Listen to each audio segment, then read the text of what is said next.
Los niños no nacen crueles, aprenden a serlo. Y en la entrada del Colegio San Edmundo de la Sierra, ese aprendizaje se respira desde el primer paso. Autos lujosos se alinean a diario como una procesión de vanidades, con chóferes que abren puertas y madres que no repiten 2 veces lo que sus hijos deben escuchar. En medio de esa coreografía impecable de uniformes bien planchados y mochilas de diseño, un niño de zapatos desgastados pisa el suelo con la torpeza de quien sabe que no encaja.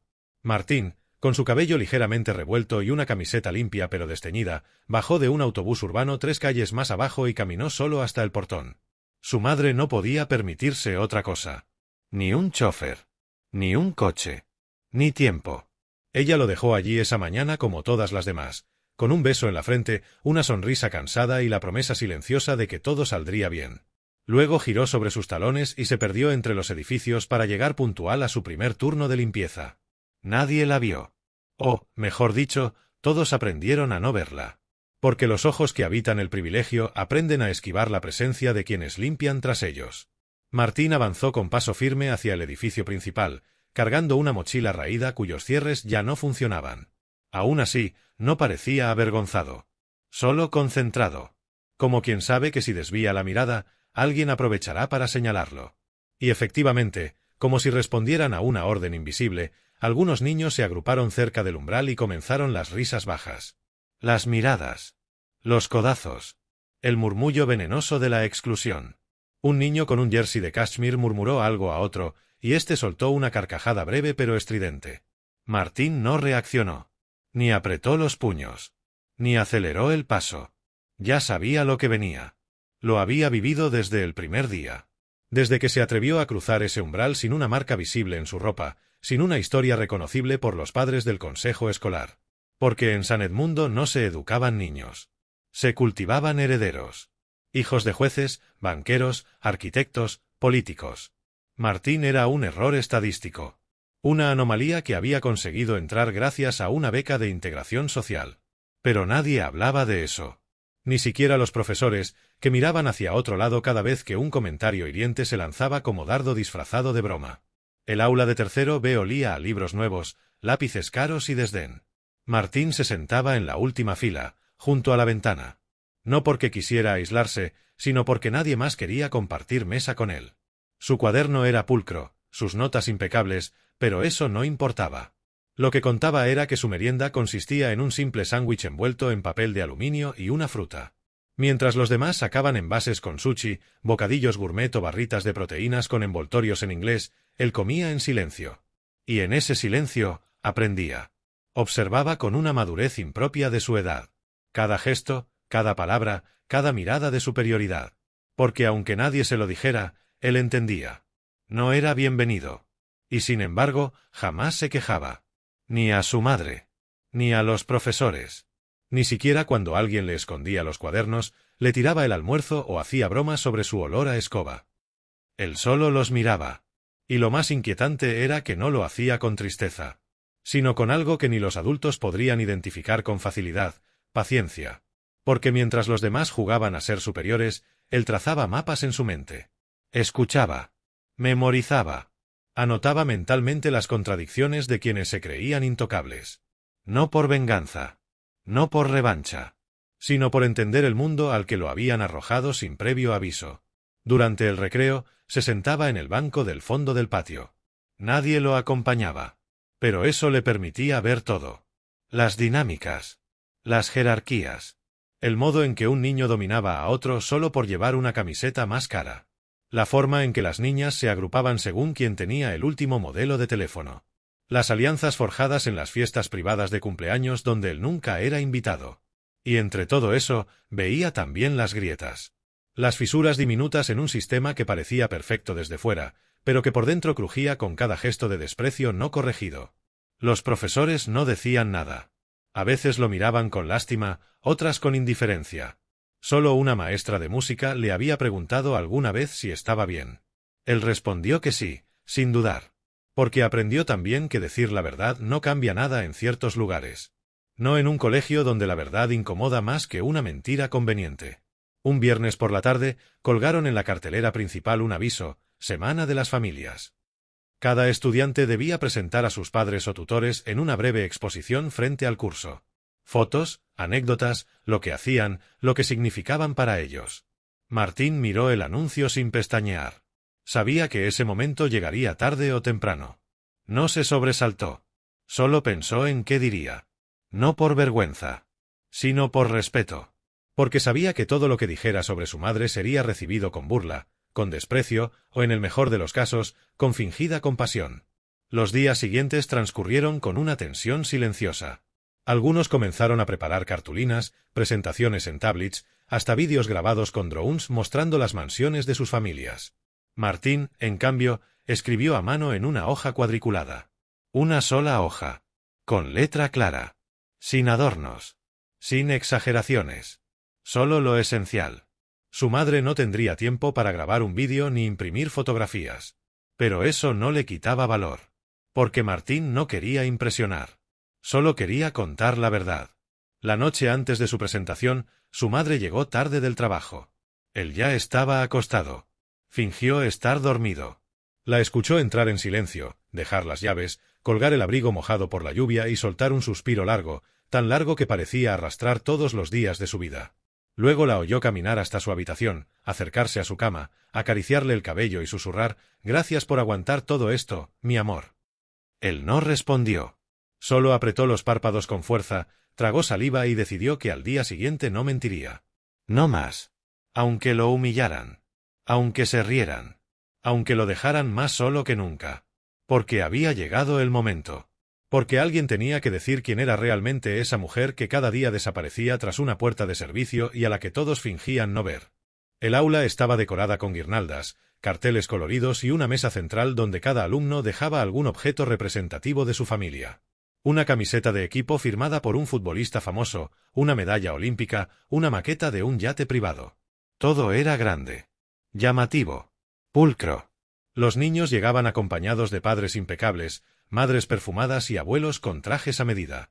Se sentaban erguidos, orgullosos, listos para escuchar cómo sus hijos los presentaban ante el curso como si fueran trofeos humanos. Cada palabra estaba medida.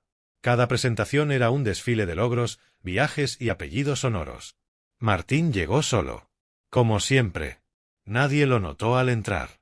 Su ropa era la misma de siempre. Había intentado peinarse bien, y su madre le había dado una camisa que planchó con esmero la noche anterior. La había encontrado en una bolsa de ropa donada y la había cosido por dentro para que las costuras no se notaran. No era de su talla, pero él no se quejó. Sabía que ese gesto contenía más amor que cualquier joya. Se sentó en su sitio, con una carpeta en la mano. La sostuvo con firmeza. No temblaba. Había ensayado su exposición en voz baja durante la caminata matutina. Cada palabra tenía un lugar. Cada frase, un propósito. No buscaba conmover. Solo quería que lo escucharan, aunque fuera una vez. Uno a uno, los compañeros pasaban al frente. Las presentaciones eran largas, adornadas con humor, exageraciones y aplausos forzados por parte de los padres. Un niño habló de su padre diplomático que había conocido a 4 presidentes. Otra mostró una foto familiar en la muralla china. Un tercero pasó un vídeo donde su madre salía en una entrevista televisiva. Cada intervención reforzaba el abismo invisible entre ellos y Martín. Cuando la profesora anunció su nombre, el murmullo general bajó de golpe. Martín se levantó sin prisa, con el mismo paso que usaba cada día para entrar al aula. Caminó hasta el frente, dejó su carpeta sobre el pupitre y miró al grupo. No había familia que lo acompañara. Solo él, su voz y la historia que estaba a punto de contar. Nadie aplaudió. Nadie sonrió. Algunos se cruzaron de brazos. Otros bajaron la vista, incómodos. Porque sabían, en el fondo, que aquel momento no sería como los demás. Martín habló. No leyó. Lo había memorizado. Contó que vivía con su madre en un piso pequeño de un edificio antiguo. Que no tenían coche. Que su madre salía antes del amanecer y volvía cuando ya era noche. Que no se quejaba nunca. Que lo despertaba con una canción inventada cada día y que, aunque a veces no tenían postre, siempre había algo caliente para cenar. Dijo que su madre no era doctora, ni abogada, ni empresaria. Dijo que trabajaba en el mismo colegio donde todos estaban reunidos. Que limpiaba los baños. Que fregaba los suelos. Que recogía los envoltorios que otros tiraban sin mirar atrás. Que le hablaba al silencio con respeto. Que conocía cada rincón del colegio como si fuera su casa, pero que nadie la llamaba por su nombre. La sala se quedó muda. Nadie sabía cómo reaccionar. La profesora apretó los labios. Unos pocos se removieron en sus asientos. Algunos alumnos bajaron la cabeza, avergonzados sin entender por qué. Otros lo miraban con expresión neutra, como si esperaran el giro de una historia que se les escapaba. Pero Martín no buscaba aprobación. Ni consuelo. Siguió hablando. Dijo que una vez, mientras limpiaba el baño de profesores, su madre encontró a un niño encerrado en un cubículo. Se había caído, golpeado la cabeza y estaba semi-inconsciente. Lo atendió, pidió ayuda y evitó que la situación terminara en tragedia. No lo contó a nadie. Ni esperó una placa, ni una carta de agradecimiento. Solo volvió a su cubo de limpieza, recogió su carrito y siguió fregando. El niño, dijo Martín, estaba en esa sala. Y lo miró. El niño tragó saliva. Sus padres se tensaron en la silla. Todos sabían quién era. Y entonces ocurrió algo inesperado. Martín guardó su hoja en la carpeta, miró al frente y dijo: «Eso es todo». Ni una palabra más. Ni una lágrima. Ni una súplica por compasión. Volvió a su asiento. Y el silencio lo siguió. No hubo aplausos. No hubo reacciones inmediatas. El tiempo pareció alargarse en ese salón decorado con sonrisas fingidas y flores de papel. La profesora intentó retomar la actividad con torpeza, pero la atmósfera ya era otra. Algo se había quebrado. Una verdad se había infiltrado en la escenografía perfecta. Y lo había hecho sin gritos. Sin escándalo.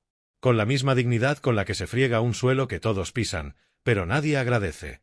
Durante el receso, Martín salió al patio como cada día. Se sentó en su banco, con la misma postura. Pero esta vez no estaba solo. Un niño se le acercó. No dijo nada. Se sentó a su lado. Luego, otro. Y otro más. Ninguno hablaba. Ninguno lo miraba directamente. Pero estaban allí. Como si su presencia, de pronto, tuviera un peso diferente. Como si se hubieran dado cuenta de que la verdad no necesita altavoces para ser reconocida. La noticia comenzó a circular entre los adultos. Primero, en susurros.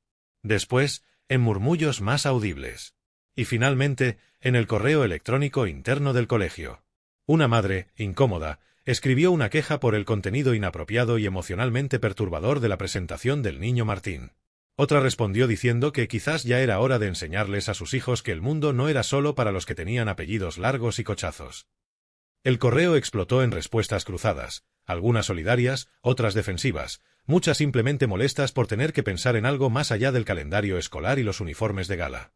Pero mientras los adultos discutían en sus dispositivos móviles, mientras el claustro de profesores debatía en voz baja si había que intervenir o dejar que el tema se diluyera solo, en el patio, un grupo de niños simplemente se sentaba junto a Martín. Sin palabras. Sin pena. Solo presencia. Y eso, en San Edmundo, era una revolución silenciosa. Las horas siguientes a la presentación no fueron como cualquier jornada escolar. La rutina se mantuvo, sí, los timbres sonaron, las clases se sucedieron, los profesores pasaron lista como cada día. Pero en los pasillos, algo se había desplazado. Una especie de incomodidad flotaba en el ambiente, como si todos supieran que se había abierto una grieta que ya no podían ignorar. Martín notó las miradas. No eran como antes. No eran de burla ni superioridad. Ahora eran miradas que esquivaban, que se detenían brevemente sobre él, como queriendo entender algo que antes no les importaba. Incluso algunos profesores lo observaron con una expresión distinta. No de compasión. Más bien de respeto incómodo. Como si supieran que, por primera vez, alguien había dicho en voz alta aquello que el colegio entero se esforzaba en callar. Esa tarde, mientras limpiaba las ventanas del pabellón norte, su madre fue llamada a la oficina de dirección. La convocaron con un tono neutro, sin dar explicaciones. Ella dejó el cubo de agua, se secó las manos en el delantal y caminó en silencio por el pasillo. No era la primera vez que la llamaban. Pero sí la primera en que lo hacían después de que su hijo hablara. La directora, una mujer elegante y contenida, le ofreció asiento. Pero ella prefirió quedarse de pie. Le dijeron que su hijo había hecho una exposición muy personal y que había generado ciertas reacciones entre los padres. No usaron palabras duras. Tampoco amables. Solo giraron en torno a frases como límites de contenido, espacios apropiados y contexto emocional. Pero ella los escuchó con calma. No discutió. No pidió explicaciones. Solo asintió una vez, dio las gracias y se marchó. En el fondo, no la sorprendía. Sabía que su presencia en ese lugar era una tolerancia más que una aceptación. Volvió a su trabajo. Siguió limpiando como siempre. Con el mismo cuidado. Con la misma dignidad. Porque nadie le iba a arrebatar eso. Pero al día siguiente, ocurrió algo que no esperaba. Un grupo de alumnos, al verla pasar con su carrito, bajó la mirada. Algunos incluso se apartaron para dejarle paso. No con desprecio. Con una mezcla extraña de vergüenza y respeto. Uno de ellos, tímidamente, le dio los buenos días. Ella respondió con una sonrisa breve, sin detenerse. Pero por dentro, lo sintió como un temblor. Algo estaba cambiando. Martín, en su aula, notó también las transformaciones. Ese día, nadie le quitó el cuaderno. Nadie le escondió el almuerzo. Nadie se rió de su merienda envuelta en papel de aluminio. A la hora de los trabajos en grupo, una compañera levantó la mano y lo invitó a formar parte del suyo. Fue un gesto mínimo, apenas visible. Pero para él, fue como si por primera vez el muro comenzara a resquebrajarse. No era aceptación. Aún no. Pero era una pausa en la exclusión. Y esa pausa lo cambió todo. Durante los días siguientes, los comentarios entre los adultos crecieron. En las reuniones del consejo escolar se mencionó, sin nombrarlo directamente, el incidente del alumno Martín. Algunos padres exigieron una revisión de los contenidos permitidos en actividades escolares. Otros defendieron que la escuela debía ser un reflejo del mundo real, no una burbuja artificial de privilegios. Pero en medio del ruido, la figura de la madre de Martín empezó a crecer. Una profesora de ciencias, al verla fregar el laboratorio, le dijo bajito: «Mi padre también fue conserje». «Nunca lo dije. Gracias por recordarme lo que vale lo que nadie aplaude». Una madre, al cruzarse con ella en el pasillo, le estrechó la mano sin decir palabra. Una niña de primer grado la abrazó espontáneamente después de que recogiera su estuche olvidado. Y sin que nadie lo planeara, el colegio comenzó a mirarse en un espejo que evitaba desde hacía años. Un espejo en el que los suelos brillaban porque alguien los fregaba. En el que los baños olían bien porque alguien los desinfectaba. En el que las luces se encendían porque alguien cambiaba las bombillas. En el que las aulas se abrían porque alguien madrugaba más que nadie para tener todo listo. Y ese alguien tenía rostro, nombre, voz e hijo. Fue entonces cuando el director del colegio, presionado por la división interna que crecía entre padres, profesores y personal, decidió convocar una asamblea extraordinaria. Querían hablar del ambiente emocional del centro. Hablar de valores. De comunidad. De experiencias recientes. Fue un acto público, convocado en el salón principal. Martín asistió, sin saber que su nombre se mencionaría. Tampoco sabía que su madre había sido invitada, aunque ella se negó a hablar. Solo accedió a estar presente, sentada al fondo, con su uniforme de trabajo y la espalda recta. Nadie más fue vestido de uniforme.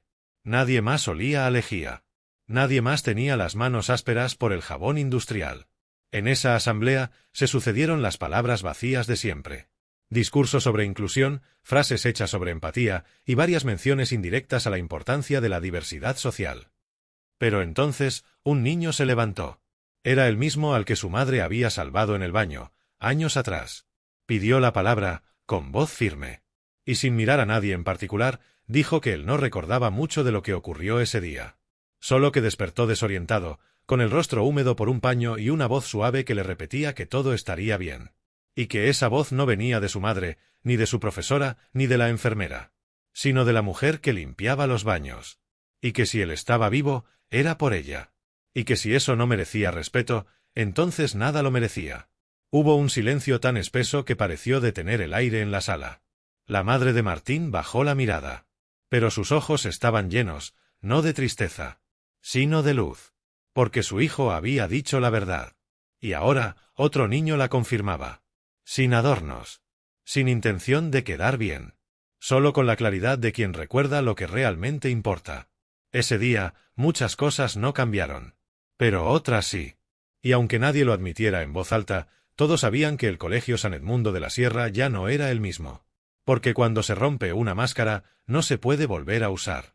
Y la de aquel colegio, esa que cubría las verdades incómodas con sonrisas plásticas, acababa de caer al suelo. Pasaron semanas. Los murales de la Semana de las Familias fueron retirados. Los carteles con fotos y dibujos desaparecieron sin ceremonia, como si nunca hubieran estado ahí. Las clases continuaron, los exámenes se programaron, las excursiones volvieron a planearse. El colegio, por fuera, parecía haber regresado a la normalidad. Pero no era la misma. Los pasillos ya no eran silenciosos en su indiferencia. Ahora, algunos niños saludaban al personal de limpieza. Algunos profesores, tímidamente, agradecían en voz alta cuando alguien recogía los restos de una actividad escolar. Y, lo más notable de todo, Martín ya no caminaba solo por el patio. No era popular. No era líder. No era héroe. Era algo más complejo, una presencia reconocida. Los niños no sabían explicarlo. Pero algo había en él que antes no veían. Y que ahora los incomodaba, los desafiaba, los hacía mirar más allá de lo evidente. Algunos lo evitaban aún. Otros lo observaban con cierta admiración. Y un puñado se sentaba con él cada día, como si compartir el espacio fuera ya una forma de entender lo que antes ignoraban. Su madre, mientras tanto, seguía limpiando. No pidió ascensos. No aceptó entrevistas. No quiso dar discursos. Pero quienes la veían notaban algo diferente en su andar. Ya no bajaba la mirada. No porque antes se sintiera menos, sino porque por primera vez los demás la miraban con ojos nuevos. Y entonces llegó la carta. No tenía remitente oficial. Fue dejada en la dirección, en un sobre cerrado.